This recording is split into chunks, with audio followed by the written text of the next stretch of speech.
Hello and welcome in everyone to the Eric the Red podcast. I, as always, am your host, Eric Beck, although today I am also very happy that I waited until Vikings minicamp to start laying out the Danielle Hunter saga.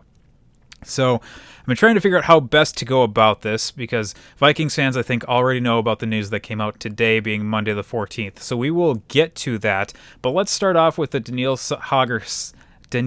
Hunter saga, that is. More of a tongue twister than I thought it would be. And let's go back to the beginning, which we will define as being Vikings training camp last season.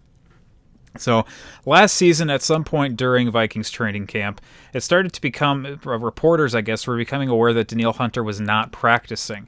And what they were told is that he had a minor tweak. And it seemed like the Vikings were playing it off as though they were expecting Danielle Hunter to come back.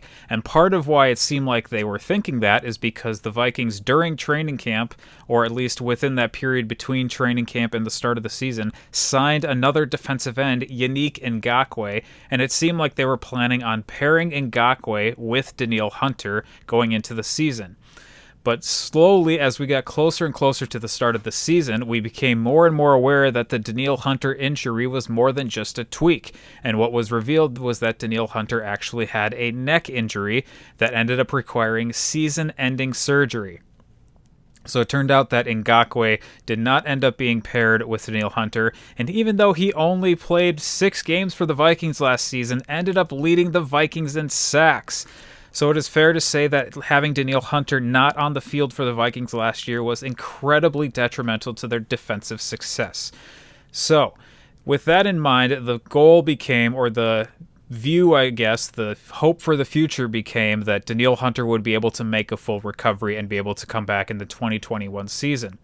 However, during sometime in the middle towards the end of October, if I'm remembering correctly, a couple of reporters gave a little bit of fire to the fact that Danielle Hunter and his camp may actually be looking for a contract extension or some sort of a raise, because as many Vikings fans know, Danielle Hunter has signed a very team-friendly deal, or what is seen to be a very team-friendly deal, that maybe does not actually pay him what he is worth in comparison to other edge rushers in the NFL. So, news came out then, but sort of was quieter, more on the fringes of the consciousness of the awareness of people in the NFL and Vikings fans. And we were told, sort of in large part, not to worry about it. Well, as we got to the off season, as the last season ended, we got to this off season. It started to become more and more clear that maybe Danielle Hunter actually was serious about trying to get more money going into this season and going into the future. Now, there are a whole bunch of different reasons why this makes sense for Danielle Hunter. As previously mentioned, he is underpaid in comparison to other edge rushers, especially for how good he is. But then also, if you are coming off of that neck injury and you do not know whether for sure you will be able to perform either at the same level or to the same sort of length of career that you were expecting, it makes sense to try and get as much money as possible coming out of this, just to sort of maximize whatever value is coming out of your career in the NFL. From the team's perspective, however, Danielle Hunter did not have a whole lot of leverage, at least it seems like, because, one, he signed his deal and had something like 3 years left on that deal, and two, he was coming off of a neck injury and did not perform at all last season to where we could see, or where the team could see where he is at on a performance standpoint. And just seeing the workouts that he has been doing via social media things down in Arizona, it's hard to know where Danielle Hunter actually is at. This is compounded by the fact that Danielle Hunter did not show up for organized team activities. Now, these were voluntary off-season workouts with the Vikings up here in Minnesota, and it was not required for him to be here. He did forfeit a $100,000 roster bonus had he attended those, so that was sort of the deal there. The final step here, where we were going to see how far Danielle Hunter or the Vikings were willing to go, was coming up into minicamp, which is mandatory and starts tomorrow as we're recording on the 15th. So the question was going to be, does Danielle Hunter sit out and try to push the Vikings, force the Vikings to reconsider, reconstruct, re-sign him, however you want to think of it, with a new contract that paid him more money? So what ended up happening, and what we are all very thankful for, I think, is that today it was announced, as previously mentioned in previous attempts to try and get this podcast started, maybe not yet so far here, is that this morning it was reported that Danielle Hunter was planning on showing up to Vikings minicamp starting tomorrow. And then what came out this afternoon is that the Vikings had restructured his deal. So it's hard, without knowing sort of how the cap works, it's hard for me to understand at this point how the contract works as such. Because what I have seen is that he is getting more money. He is getting a certain amount of money guaranteed right now. But the Vikings are also freeing up more cap space for this season. So what it maybe seems like is they're figuring out a way to give him more money now, then push that in cap money further into his contract. And then next season, it sounds like on the 5th day of the new league year next year, sometime in the middle of March, the Vikings have a $20 million roster bonus that will kick in at that point to be given to Danielle Hunter. So they will be able to decide leading up to that point whether Danielle Hunter still is the player that we saw him to be in the first part of his career, and whether they want to hang on to him or attempt to trade him or to just straight up cut him or to extend him even further at that point. So there are a whole bunch of different things that have the possibility of occurring next season, but everything that is in focus right now, I guess we could say, is this season right now. And what we know for this season right now is that for what we know at this moment, Danielle Hunter will be playing for the Vikings next season. Now, with that said, that means that as of right now, every piece that could be in place is now in place. This was sort of the last domino to fall in terms of all of the major moves that have or could have been made up to this point for the Vikings.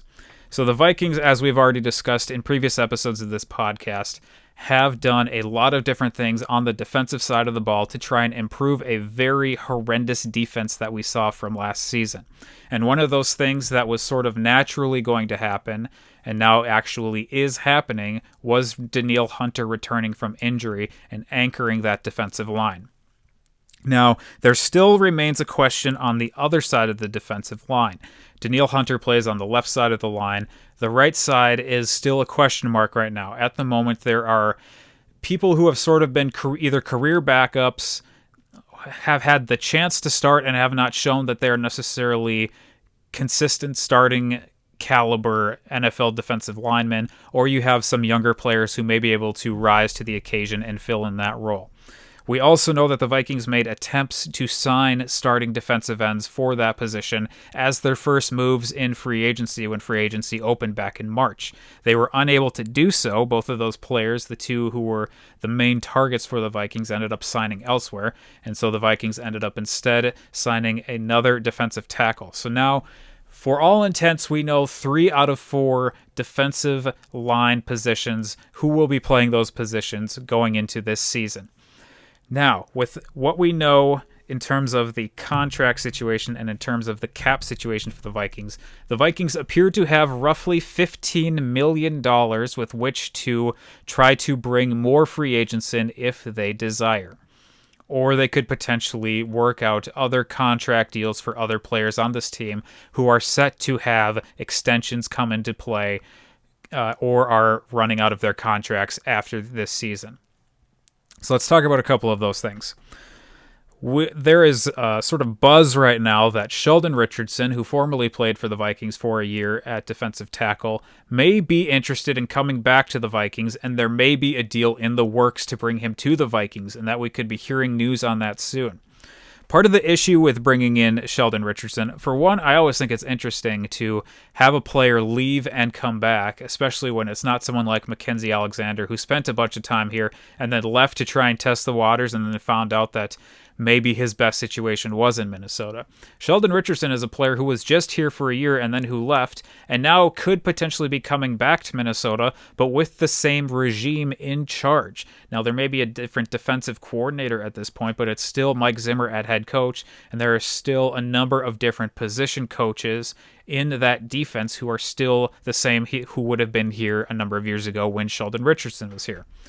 On top of that, we know that the Vikings have two defensive tackles who are signed right now in Dalvin Tomlinson and Michael Pierce, who are starting the season as your starters, but who are probably not consistently 3-down linemen. They will probably not be playing 3 downs in a row on first, second, and third down. So you're either looking at bringing Sheldon Richardson or someone else, potentially Geno Atkins is another name that has been brought up, bringing someone in like that to try and sort of fill in on that third down role or something of that nature, which for Sheldon Richardson maybe does not make the most sense for him because he is more used to being sort of the guy in his role on the defensive line. So you would be asking Sheldon Richardson to come in and play a lesser role than he has played in the past. Now, for someone like Geno Atkins, who is getting a little bit older now, I believe he's either 32 or 33, that would maybe make a little more sense for someone of that nature who has been at a very high level in the NFL in the past. Maybe we can ask him to take fewer snaps, and that makes a little more sense for him. For someone like Sheldon Richardson, it will be interesting to see if he does end up coming back to Minnesota, whether he does take fewer snaps, or whether there is some sort of a rotation that comes into play with those two starters and with Sheldon Richardson and with any other people, which attempts to get them sort of to maximize the number of snaps that they're all able to play.